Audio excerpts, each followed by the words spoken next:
ওই সময়ে কাফেররা পর্যন্ত বুঝেছিল এক হওয়া দরকার, আর আজকে যুগের পরিবর্তন এসে শালার হুজুররা বোঝে না যে এক হওয়া দরকার। আর কথা বলেন না কেন? এক হুজুর আর এক হুজুরকে গোতাগুতি, এ কয় মৌদুদি, ও কয় জামাত ইসলামী, এ কয় কওমিয়া, ও কয় আলিয়া।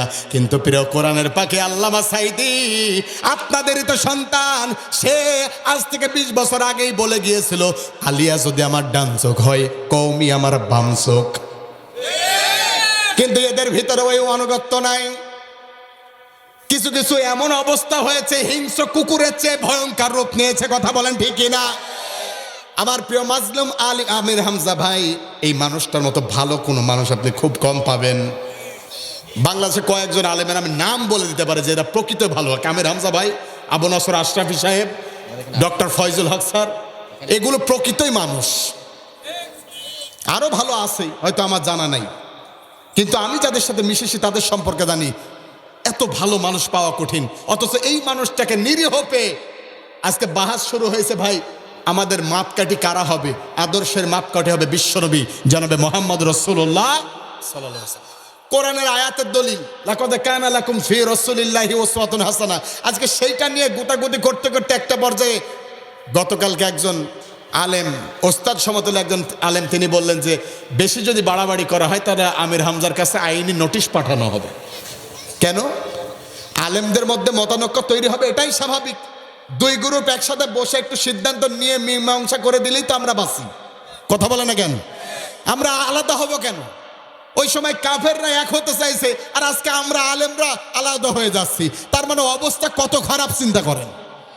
আল্লাহ, এই জন্য আমি দোয়া করি, আল্লাহ এই বাংলাদেশে, অন্তত এই বাংলাদেশে সাধারণ মানুষকে হেদায়েত দেওয়ার আগে তুমি আলেমদের হেদায়েত দান করো। আলেমরা যদি এক হয়, আমরা এক হয়ে যাবো ইনশাআল্লাহ। আল্লাহ কবুল করুক। ভাই, কষ্ট হচ্ছে আপনাদের। আমি কারো বিপক্ষেও বলি নাই, কারো পক্ষেও বলি নাই, কিন্তু যারা কোরআনের পক্ষে আছে তাদের পক্ষে আমরা। কথা বলেন ঠিক না? প্রিয় ভাইয়েরা আমার, এই অবস্থায় ওই তিনজন দেখলো আমাদের এক হওয়া লাগবে। তিনজন এক হয়ে এবার ডেকে বলছেন, শোন, ব্যাপার কি? আবু জাহেল, তুমি যে কালকে নিষেধ করেছিলা, তুমি আজকে কেন আসলা সেইটা কও। নেতাগিরি সব জায়গায় চলে, কিন্তু মাতবাড়ি সব জায়গায় চলে না। আবু জাহেল এবার ডেকে বলছেন, বুঝতে পেরেছি। আবু জাহেল মনে মনে বুঝতে পারলো, এখন যদি আমি ওদের বিপক্ষে যাই খবর আছে। এই জন্য আজকে যদি আলেমরা এক হয়ে যেত, এই বাংলার জমিনে ইসলাম কায়েম করার জন্য 24 ঘন্টা সময় লাগতো না। আজকে যারা আমরা ইসলামী আন্দোলন করি, ইসলাম কায়েম হোক এটা চাই, আমাদের বুকের রক্ত ধরে কতজন শাহাদাত বরণ করে, ইসলাম কায়েম হয় না। তার কারণ হলো আমাদের মিছিলে গিয়ে ওরা গুলি করে। আর আমাদের মতোই কিছু জায়েদ ভাই আছে, ওরা যখন মিছিলে যায় ওদের জন্য খাওয়া ফ্রি, থাকা ফ্রি, মাঠও ফ্রি। তোমার দাওয়াত আমার দাওয়াত, রাগ হচ্ছে না তো আপনাদের? নেই দাওয়াতে মিল, তোমার কোরআন আমার কোরআন, নেই আবার অমিল। কথা বলেন ঠিক কিনা? তোমার দাওয়াত মাংস পোলাও, পেলের ভরা ভাত, আমার দাওয়াত জেলখানাতে বছরের বছরের পর রাত। কথা বলেন ঠিক কিনা? একাধারে কত আলেম চলে গেল, কতজন সহ্য করতে পারে না এই কষ্টগুলো। যখন কথাগুলো মাথায় আসে, আলেমরা এক হচ্ছে না, বিশ্বাস করে মনে কষ্ট হয়। কারণ আজকে এমন অবস্থা হয়ে গিয়েছে যা বলার পর্যায়ে থাকে না। আল্লাহর কাছে দোয়া করে মুসাফির হিসাবে, আল্লাহ আলেমদেরকে তুমি এক করে দাও, বলেন আমিন। প্রিয় ভাইয়ের আমার, আবু জাহেলকে ওই তিনজন যখন এই কথা বলেছে, আবু জাহেল ভয় পেয়ে গেছে। আবু জাহেল এবার ডেকে বলছে, ঠিক আছে, তোমাদের আমি মাফ করে দিলাম। আমি বলি যে আবু জাহেল ওদের মাফ করেনি, নিজে মাফ চেয়ে নিয়েছে। কারণ একই অপরাধে অপরাধী। আবু জাহেল বলল, ঠিক আছে, যা হবার হয়েছে, আজকে তোমাদের মাফ করে দিলাম, হাতে হাত রাখো, শপথ গ্রহণ করো, আজকে থেকে আর কোরআন তেলাওয়াত শুনতে তো আসবই না, বরং আগামীকালকে থেকে মুহাম্মাদের তেলাওয়াত যেখানে হবে ওইখানেই তোমরা হট্টগোল বাধা দিবা। কথা কন না কেন? আল্লাহ ওইটাই বলছে, ওয়াকাল আল্লাযীনা কাফারু, ওই দিন কাফেররা বলেছিল, তার মানে আবু জাহেল বলেছিল, লা তাসমাউ লিহাদাল কোরআন, কোরআন শোনা যাবে না। কথা বলেন ঠিক কি না? তার মানে এই পৃথিবীতে সর্বপ্রথম কোরআনের উপরে নিষেধাজ্ঞা জারি করেছিল, কোরআন শুনতে যাওয়া যাবে না। এই কথা যিনি বলেছিল, কোরআনের পথে বাধা দিয়েছিল যিনি, আবু জাহেল তিনি। যুগের পরিবর্তনে এখনো যারা কোরআনের মাহফিল হতে দেয় না, আলেমদের ধরে ধরে জেলখানায় আটকে রাখে, আল্লাহর কসম করে বলি, আবু জাহেল যেই জাতের জাত, এরাও একই জাতেরই জাত। এখন আমি বলেন তো কারোর নাম বললাম, যদি আপনার সাথে মিলে যায় আপনি তো তাই। কথা কন না কেন ভাই? এটাই বাস্তবতা। ওই দিন তেলাওয়াত নিষিদ্ধ করে দিল, গোটা এলাকায় ঢোল বাঁশি বাজিয়ে দিল, খবরদার আর কোরআন তেলাওয়াত হবে না। আল্লাহর নবী কোরআন তেলাওয়াত করতে পারলেন না। মূলত কাবার চত্বরে গিয়েই কোরআন তেলাওয়াতটা ভালো হতো, ওই জায়গাটাই নিষেধ করে দিল। তার মানে হলো 144 ধারা আমাদের ভাষায়। এই বাগানে যদি 144 ধারা হইতো ভাই, কোশ্চেন কালেও এর আশেপাশে আমরা আসতে পারতাম না। আর যদিও কেউ চলে আসতো, রেডি আছে না নাই, কিছু করার নাই। আবু জাহেল ঠিক এমন একটা ঘোষণা করে দিল। এমন ঘোষণা যখন করে দিল, আবু জাহেলের ঘোষণা শুনে গোটা মক্কা থমথমে অবস্থা। কেউ কোরআন তেলাওয়াত শুনতে যায় না, করতেও যায় না। দীর্ঘদিন কোরআন তেলাওয়াত নিষিদ্ধ। এমন একটা অবস্থায় আল্লাহর নবী, বিশ্ব নবী জনাবে মুহাম্মদ রাসূলুল্লাহ সাল্লাল্লাহু আলাইহি ওয়াসাল্লাম তার সাহাবীদেরকে নিয়ে এইভাবে বসলেন। সুবহানাল্লাহ বলেন। এইভাবে বসার পরে আল্লাহর নবী দেখে বলছেন, আমার সাহাবীরা, তোমরা তো জানো আবু জাহেল আমার কোরআন তেলাওয়াত নিষিদ্ধ করে দিয়েছে। তোমাদের মধ্যে এমন কোন আল্লাহর গোলাম কি নাই যে জীবনের বিনিময়ে আল্লাহর কোরআন তেলাওয়াত করতে পারবে? সবার আগে একজন সাহাবী হাত তুলে তিনি দাঁড়িয়ে গেছেন, নাম তার আব্দুল্লাহ ইবনে মাসউদ, ছোট্ট সাহাবী। সুবহানাল্লাহ বলেন। এতটাই ছোট্ট ছিল, তার পাগুলো ছিল ছাগলের পায়ের সমান সমান। অন্যান্য সাহাবায়ে কেরাম তাকে দেখে হাসাহাসি করত, আর বিশ্বনবীকে বলতেন, আমার সাহাবীরা রে, আব্দুল্লাহ ইবনে মাসউদের পা দেখে তোমরা হাসাহাসি করো না। উহুদ পাহাড়কে যদি দাঁড়িয়ে এক পাল্লায় দেওয়া হয়, আর আব্দুল্লাহ ইবনে মাসউদের পা যদি অন্য পাল্লায় দেওয়া হয়, আমার আল্লাহর বরকতে আব্দুল্লাহ ইবনে মাসউদের পায়ের ওজন উহুদ পাহাড়ের চেয়েও বেশি হয়ে যাবে। সেই সাহাবী হাত তুলে বলেন, নবী, ও প্রাণের নবী, আপনি যদি অনুমতি দেন আমি কোরআন তেলাওয়াত করব। সুবহানাল্লাহ বলেন। এই জন্য আমি বলি ভাই, ছোট হলে কি হবে? বাপের সমান ভাত খাই, বাপের সমান ভাত খায়। এখন এরকম ছোট মানুষ আছে না নাই? কিন্তু ছোট হলে কি হবে? ইসলামের জন্য তাদের কলিজাটা হলো আকাশের মতো বিশাল। এখনো আছে না নাই? এই জন্য আমাদের হামকি ধমকি দিয়ে লাভ নাই, কোনো লাভ নাই। হয়তো আমি শ্যাম মনার বা আমার রক্ত পড়বে, কিন্তু বিশ্বাস করেন এই রক্ত উঠে একদিন কথা বলবে। কথা বলেন ঠিক না? প্রিয় ভাইয়েরা আমার, এই অবস্থা যখন তৈরি হয়ে গেল, আল্লাহর নবী হযরত আব্দুল্লাহ ইবনে মাসউদকে বলেন, যাও তেলাওয়াত করো। কষ্ট হচ্ছে নাকি ভাই আপনাদের? তিনি চলে গেলেন কাবার চত্বরে। কাবার চত্বরে গিয়ে সূরা রহমান থেকে তিনি তেলাওয়াত শুরু করলেন। রহমান আল্লামাল কোরআন খলাকাল ইনসান। আল্লাহু আকবার বলেন। ভাই আমার সময় নাই, দ্রুত কথা শোনেন।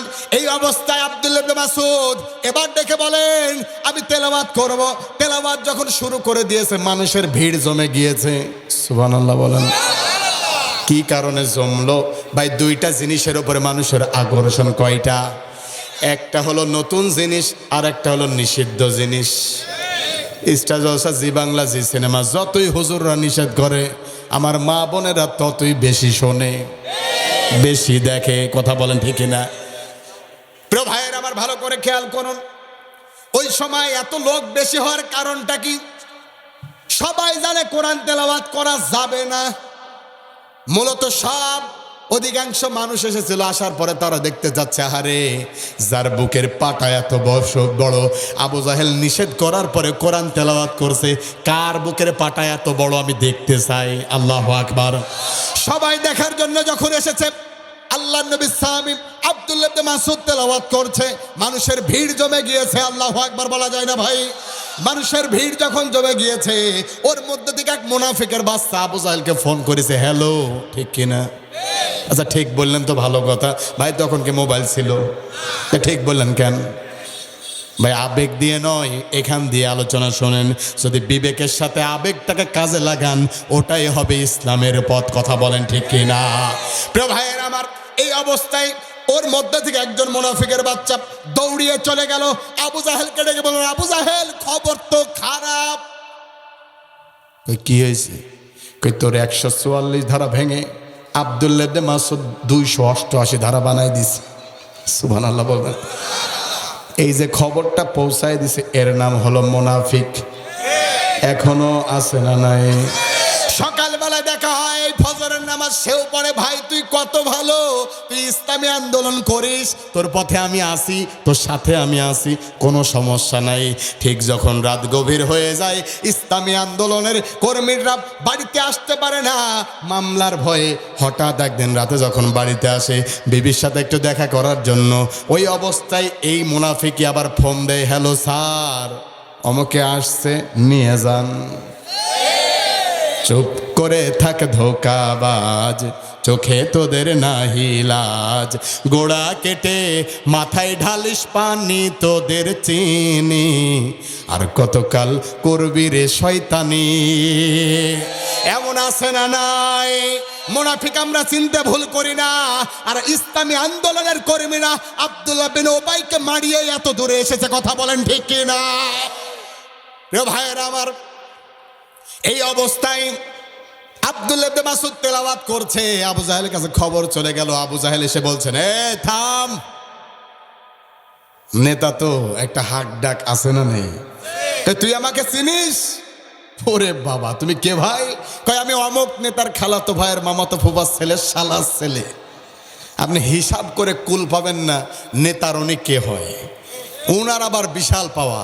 আমি তো মনে করি এই সমস্ত সুইটকি নেতাগুলো এসে কোরআনের মাহফিল বন্ধ করে। বড় কোন নেতা এসে কোরআনের মাহফিল বন্ধ করে না। এমপি মন্ত্রীদের পাশে থেকে আলোচনা করে দেখেছি, তারা ইসলামের বিপক্ষে এইভাবে ওপেনলি কথা বলে না। কিছু সুইটকি নেতা আছে, এরাই মূলত মার্কেট পাওয়ার জন্য কোরআনের মাহফিলে বাধা দেয়। কথা বলে ঠিক না ভাইয়ের আমার? কিন্তু আমাদের চাওয়া থাকবে কার কাছে? বিচার দেব কার কাছে? দুনিয়ায় যত বাপ আছে ঠেকায় নিক, মরার পরে তোর কোন বাপ ঠেকায় সেটাও দেখা হবে। রাগ হচ্ছে না আপনাদের? প্রিয় ভাইয়ের আমার, আব্দুল্লাহ ইবনে মাসউদ বললেন, এটা কি বলতে চাও তুমি, বলো নেতা। আবু জাহেল ডেকে বললেন, আমি কি নিষেধ করি নাই? কয় হ্যাঁ করছো। কে তোকে অনুমতি দিল? আব্দুল্লাহ ইবনে মাসউদ ডেকে বলছেন, এ কোরআন আমার আল্লাহর, আল্লাহ সৃষ্টি করেছে, তার নবীকে আল্লাহ পাঠিয়েছে, ওই নবী আমাকে অনুমতি দিয়েছে, দুনিয়ার কারোর অনুমতি আমার লাগে না। এই কথা বলা কি অপরাধ? এই কথা বলার কারণে আব্দুল্লাহ ইবনে মাসউদের ডান গালের ওপর একটা আঘাত দিলেন, ডান গালের ওপর একটা থাপ্পড় দিলেন আবু জাহেল। আব্দুল্লাহ ইবনে মাসউদের বাম কানের পর্দাটা ফেটে দর দর করে রক্ত জমিনে ঝরতে লাগলো। কোনো অপরাধ নাই, কোনো অপরাধ নাই। ওদের একটাই অপরাধ, ওমা নাকামু মিনহুম ইল্লা আইয়ুমিনু বিল্লাহিল আজিজিল হামিদ। ওদের কোনো অপরাধ নাই, ওদের অপরাধ একটা, ওরা আল্লাহকে আল্লাহ বলে স্বীকার করেছে। কথা বলেন ঠিক কিনা? এই দেশে কত লুচ্চা, কত চোর, কতজন দেখেছি নেতা হোটেলে মেয়ে নিয়ে রাত কাটায়, তাদের জানাজায় সমস্যা হয় না, কিন্তু 50টা বছর ধরে দাওয়াত দিয়ে বেরিয়েছে কোরআনের, ওই কোরআনের পাখি আল্লামা সাইদির জানাজায় সমস্যা হয়। কত নেতাকে দেখেছি কত লুচ্চামি করে বেরিয়েছে, কোনো সমস্যা নাই, কিন্তু আমার মামুনুল হক যখন নিজের বৈধ বউ নিয়ে রিসোর্টে ঘুরতে যায়, তখনই তাকে মিথ্যা মামলা দিয়ে জেলখানায় পুরে ফেলা হয়। তার মানে বুঝে নিতে হবে, এদের টার্গেট সাকিব খান না, এদের টার্গেট আমিন খান না, এদের টার্গেট হলো ইসলামী আন্দোলনের সিপাহসালা। কথা বলেন ঠিক কিনা? আছে না নাই? আমি অবাক হয়ে যাই। এসেছিলাম তো আপনাদের এইদিকে, ওই যে বাগেরহাটে, ওই দিক দিয়ে তো পিরোজপুর যাইতে হয়। কত মানুষের জানাজা ভাই, সমস্যা নেই। একটা জানাজাকে কেন্দ্র করে যা করা হলো নেককারজনক। আমি তো ঘৃণা ধরে বলি, যেই রাজনীতি করতে গেলে মানুষের জানাজাটা পর্যন্ত দেওয়া যায় না, একটা জানাজার ক্ষেত্রে এমন কিছু করা হয়, একটা জানাজা নিয়ে একটা লাশ নিয়ে রাজনীতি করা হয়, আমি 1000 বার ওই রাজনীতির মুখে লাথি মারি। কথা বলে ঠিক না ভাইয়েরা আমার? তাহলে যে কথা বলছিলাম, আপনি যদি কারোর মৃত্যুর পরে জানাজাটাও ঠিক মতো হতে না দেন, এটাও কিন্তু এক প্রকার জুলুম। আমরা জুলুমের দিকে যেতে চাই না, আমরা আল্লাহর পথে থাকতে চাই। কথা বলেন ঠিক কিনা? কষ্ট হচ্ছে আপনাদের? প্রিয় ভাইয়েরা আমার, আব্দুল্লাহ ইবনে মাসউদকে মারলেন, মারার পরে আবু জাহেল চলে যাচ্ছে আর বলছেন, খবরদার আজ জীবনে তেলাওয়াত করবি না। এই কথা বলে যখন চলে যাচ্ছেন, আব্দুল্লাহ ইবনে মাসউদ ওই অবস্থায় আবু জাহেলকে এমন একটা কথা বলে বসলেন, এই কথা শোনার সাথে সাথে আব্দুল্লাহ ইবনে মাসউদের মাথা ঘুরতে লেগে গিয়েছে। আল্লাহু আকবার। আব্দুল্লাহ ইবনে মাসউদ ডেকে বলেন, শোনো, আজকে তোমার ক্ষমতা আছে, আজকে তোমার পাওয়ার আছে, আজকে তোমার নেতাগিরি আছে, এই জন্য তুমি আমার মেরে একটা কানের পর্দা ফাটিয়ে দিয়েছো। যেই দিন আমার নবী ক্ষমতার মসনদে বসবে, ওই দিন তোমার একটা না, তোমার 2টা কানের পর্দা মেরে আমি ফাটিয়ে দেব। আল্লাহু আকবার। ইন্নামাল মুমিনুনাল্লাযীনা ইযা যুকিরাল্লাহু ওয়াজিলাত কুলুবুহুম ওয়া ইযা তুলিয়াত আলাইহিম আয়াতুহু যাদাতুহুম ঈমানাও ওয়া আলা রাব্বিহিম ইয়াতাওয়াক্কালুন। আল্লাহ পাক রব্বুল আলামিন বলছেন, বান্দা যদি আল্লাহর কোরআন শোনো, আল্লাহর কোরআন তেলাওয়াত করো, সাথে সাথে আল্লাহ 3টা নগদে উপহার দেয়। আল্লাহু আকবার। 1 নাম্বার, আল্লাহ বলছেন তার হৃদয়ে আল্লাহর ভয়টা জাগ্রত হয়ে যায়। 2 নাম্বার, আল্লাহ ছাড়া কাউকে সে পরোয়া করে না। 2 নাম্বার, তার ইমানটাকে জাদাত হুম, ইমানটাকে বাড়িয়ে দিই। 3 নাম্বার, ইমানটা বাড়তে বাড়তে এমন এক পর্যায়ে চলে যায়, দুনিয়ার কোনো স্বৈরাচারী শাসকের কাছে তার মাথাটা নত হয় না, তার মাথা নত হয় একমাত্র আল্লাহর কাছে। কথা বলেন ঠিক কি না? ভয় নাই ওরে, কোনো ভয় নাই। রাগ করছেন নাকি ভাই? তাহলে একটু বলেন না কেন? বলেন, ভয় নাই ওরে, আল্লাহ যদি থাকে সহায়, দুর্গম গিরিপথ পাড়ি দিয়ে যায়, ভয় নাই ওরে, কোনো ভয় নাই। প্রিয় ভাইয়েরা আমার, আল্লাহ পাক রব্বুল আলামিনের নবী সাল্লাল্লাহু আলাইহি সাল্লামের সাহাবী হযরত আব্দুল্লাহ ইবনে মাসউদ যখন এই কথা বললেন, বলার সাথে সাথে আবু জাহেলের মাথা যেমন ঘুরতে লেগে গেছে। কি কয় রে? আসলে তো ঘোরারই কথা, কয়টা কি? এতটুকু একটা মানুষ আমারে বলে কি? আল্লাহ রাব্বুল আলামিন যাদের ঈমান দেয়, তাদের ঈমান পাহাড়ের মতো বিশাল হয়ে যায়। কথা বলেন ঠিক না? ওরা দুনিয়ার কাউকে মানে না। আব্দুল্লাহ ইবনে মাসউদ এই কথা যখন বললেন, আবু জাহেলের মাথা ঘোরা স্বাভাবিক, কিন্তু আব্দুল্লাহ ইবনে মাসউদ বলছেন যে না, আমার মাথাটা নত হয় আল্লাহর কাছে, আবু জাহেলের কাছে নয়। কথা বলেন ঠিক না? প্রিয় ভাইয়েরা আমার, কিন্তু আফসোস হয় আজকে আমাদের মাথা নত হয়ে যায়। একটা হামলা, একটা মামলা খাওয়ার পর কয়ে, দুলা ভাই তুই আমার দুলা ভাই, তুই মাফ কর, আমি আর ওর মধ্যে নাই। এরকম কিছু মুনাফিকও আছে না? নাই, অভাব নাই। প্রিয় ভাইয়েরা আমার, এজন্য আল্লাহ পাক রব্বুল আলামিনের নবীর সাহাবী হযরত আব্দুল্লাহ ইবনে মাসউদ তিনি চলে গেলেন। যাওয়ার পর বিশ্বনবীকে ডেকে বলছেন, দেখেন আবু জাহেল মেরে কি কইছে। বিচার আমরা দেই নবীর কাছে আর আল্লাহর কাছে। কথা বলেন ঠিক কিনা? বললেন, দেখেন কি করছে। এই অবস্থা যখন বলা হলো, আব্দুল্লাহ ইবনে মাসউদকে ডেকে আল্লাহ নবী বলছেন, তুমি কিছু বলো নাই নাকি? কয়, হ্যাঁ বলেছি। কি বলেছো? কয় যে 2টা কানের পর্দা ফাটাবো। সুবহানাল্লাহ বলেন, ছোট মানুষ। আল্লাহ নবী বলছেন, কি করব আমি এখন? আব্দুল্লাহ ইবনে মাসউদ ডেকে বলেন, নবী আপনি একটু দোয়া করেন আমার জন্য। আল্লাহ নবী হাত তুলে চায়, আল্লাহ রাব্বুল আলামিন আমার ছোট্ট সাহাবী আব্দুল্লাহ ইবনে মাসউদ যেটা চেয়েছে, দয়া করে তুমি সেইটা দিয়ে দাও। এখন আমার প্রশ্ন হলো, নবী যদি হাত তোলে, নবীর হাত কি বৃথা যেতে পারে ভাই? নবী যে হা বলেছে হারাম হালাল হয়ে গিয়েছে, নবী যে না বলেছে হারাম হয়ে গিয়েছে। আল্লাহর নবী পা তুলেছে, আল্লাহর আরশ মহল্লায় পৌঁছে গিয়েছে। আল্লাহু আকবার। সেই নবীর কাছে হাত তুলে হাত কখনো বৃথা যায় না। আল্লাহর নবীর সামনে একজন সাহাবী এসে কান্নাকাটি করছে। আল্লাহর নবী ডেকে বলছেন, কাঁদো কেন? ইয়া রাসূলুল্লাহ, আপনার কাছে এসেছি বলে মা, আপনার কাছে এসেছি বলে মা মেরেছে হযরত আবু হুরায়রা রাদিয়াল্লাহু তাআলা আনহু। নবীজের দোয়া যে কবুল হয় সেটা বলছে। কষ্ট হচ্ছে ভাই আপনাদের? এই অবস্থায় বলছে, ইয়া রাসূলুল্লাহ, মা মেরেছে আপনার কাছে আসার কারণে। আল্লাহ নবী ডেকে বলছেন, তোমার মা মেরেছে, আমি তো কিছুই করার নাই, কারণ মায়ের মান এত বেশি। সুবহানাল্লাহ বলেন। আর তো জোরে বলা যায় না সুবহানাল্লাহ। কিন্তু সেই মা বোনেরা নিজেদের মান ধরে রাখতে পারে না। কথা কন না কেন? ধরে রাখতে পারে? এই তো রাস্তা দিয়ে তো নিয়ে গেলেন আর খাওয়াই নিয়ে আসলেন, দেখলাম এত সুন্দর চেহারা আল্লাহ দিয়েছে, কিন্তু চেহারাটার উপরে একটা পর্দা দেওয়ার মতো যোগ্যতা দেয় নাই, একটা ওড়না ব্যবহার করছে না।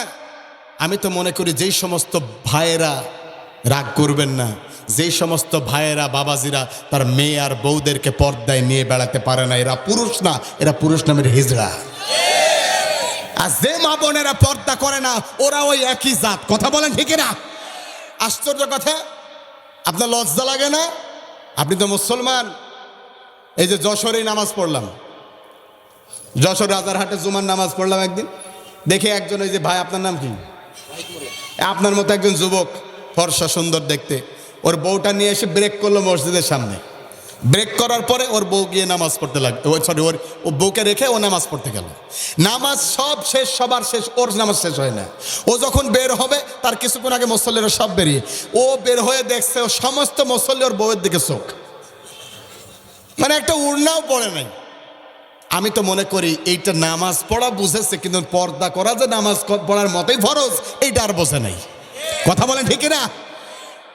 শাহজালাল আন্তর্জাতিক বিমানবন্দরে যখন উঠলাম, আমার দাদা বাবুর দেশে যাওয়ার জন্য, পাশে একটা সিট আছে, আসলেন এক ভাই, আসার পরে বসলেন। আমি সালাম দিয়ে বললাম, ভাই কোথায় যাবেন? ওমা পরে উত্তর যখন দিয়েছে বুঝতে পারলাম এটা ভাই না, এটা হলো আপা। কি এটা? আপা। আমি বললাম, আপনার এ হাল কেন? এক চুল কেটে ছোট, তারপরে আপনার এই যে একটা শুধুমাত্র টি শার্ট আর একটা প্যান্ট পরেছে, শেষ, জিন্স প্যান্ট। আমি বললাম, এই অবস্থাকে, আর মুসলিম? আপনি কি মুসলমান? তাই মুসলমান মানে কি? আমি 7 বারের হাজি, আমার বাপ রানিং হাজি। আমি হাজি সাহেবের মেয়ের এই অবস্থা কেন? কয় যে বেশি কথা বলবেন না, বললে সমস্যা আছে। আজকে স্কুল, কলেজ, ইউনিভার্সিটি সবগুলো জায়গাতে আজকে চরিত্র হরণ হচ্ছে। কথা বলেন ঠিক না? এই পাশে আব্দুল জলিল, ওর মেয়ে বিশ্ববিদ্যালয়ে পড়ে, এই পাশে আব্দুল কুদ্দুস, ওর ছেলে বিশ্ববিদ্যালয়ে পড়ে। আব্দুল কুদ্দুস জিজ্ঞেস করছে, আব্দুল জলিল ভাই তোমার মেয়ে তো বিশ্ববিদ্যালয়ে পড়ে, কয় টাকা লাগে মাসে মাসে? কয় ভাই আমি পরে বলি, তোরটা আগে বল। তোর ছেলের কয় টাকা লাগে? কয় যে আমার ছেলের লাগে মাসে মাসে 15,000 টাকা দিই। ভাই ভালো করে একটু খেয়াল করবেন, 15,000 টাকা দিই। পরবর্তীতে আমার ছেলে আমার বলে, আব্বা এতে হয় না, আর একটু লাগবে। আর আব্দুল জলিল এবার দেখে বলেন, ভাই সেদিক থেকে আমি তো আরামই আছি। কয় কেন? কয় আমার মেয়েকে আমি 1500 টাকা মাসে মাসে 15,000 টাকা দিই, পরের মাসে আমার মেয়ে আমারে 20,000 টাকা ব্যাগ দেয়। আব্দুল কুদ্দুস এবার ডেকে বলেন, ভাই তা তো হবেই, কারণ তোমার শয়তান মেয়েটা মিস কল মারে আর আমার কুলাঙ্গারটা ব্যাক করে। শিক্ষাঙ্গনের দিকে ভাইরে দেখো না চোখ মেলিয়া, ছাত্ররা সব বই ছাড়িয়া আছে শুধু প্রেম লইয়া। শিক্ষাঙ্গনের দিকে ভাইরে দেখো না চোখ মেলিয়া, ছাত্ররা সব প্রেম ছাড়িয়া, ছাত্ররা সব বই ছাড়িয়া আছে শুধু প্রেম লইয়া। অষ্টশত সঙ্গের সাথী, অষ্টশত সঙ্গের সাথী হইতে মাস্তান, ওরা শিক্ষিত শয়তান, ওরা শিক্ষিত শয়তান। সমাজ ব্যবস্থা ঠিক নাই, আর এই পর্দা নাই বলে আজকে বাড়িতে যেইটা নিয়ে আসা হয়, ওইটা নিয়ে আসার পরে আজকে বাপ মাকে খাইতে দেয় না। আরে কথা বলেন না কেন? এতদিন বাবা চাকরি করতে কোনো সমস্যা হয় নাই, আজকে হঠাৎ করে চাকরি থেকে বাবা রিটায়ার্ড হয়েছে, এবার আস্তে করে স্বামীকে ডেকে বলেন, প্রাণের স্বামীরে কি হয়েছে? কয় বাড়িতে যে চাকর আছে চাকরকে বিদায় করে দাও। কেন? কয় আব্বা তো কোনো কাজ কাম করে না, বাড়িতে বসে আছে, চাকরটাকে বিদায় করে দাও, আর চাকরের যে কাজগুলো আছে আব্বা করবে না। তার মানে বাবার চাকরি নাই বলে বাবা এখন চাকর। কথা বলেন না কেন? অসংখ্য ফ্যামিলিতে এই সমস্যা আছে না নাই? অভাব নাই, চাকরি নাই, বুড়ো বাবার বসে বসে খাচ্ছে খাবার, রোজগার নাই বুড়ো বাবার বসে বসে খাচ্ছে খাবার, তাই বলে অসম্মান তারে করো না। ভালো করে দেখো ভেবে, তুমি একদিন বুড়ো হবে, তোমার সমান, তোমার ছেলে তোমায় সম্মান করবে না। ও ছেলেরা বাবার মনে কষ্ট দিও না। আল্লাহ যেন কবুল করে, বলেন আমিন।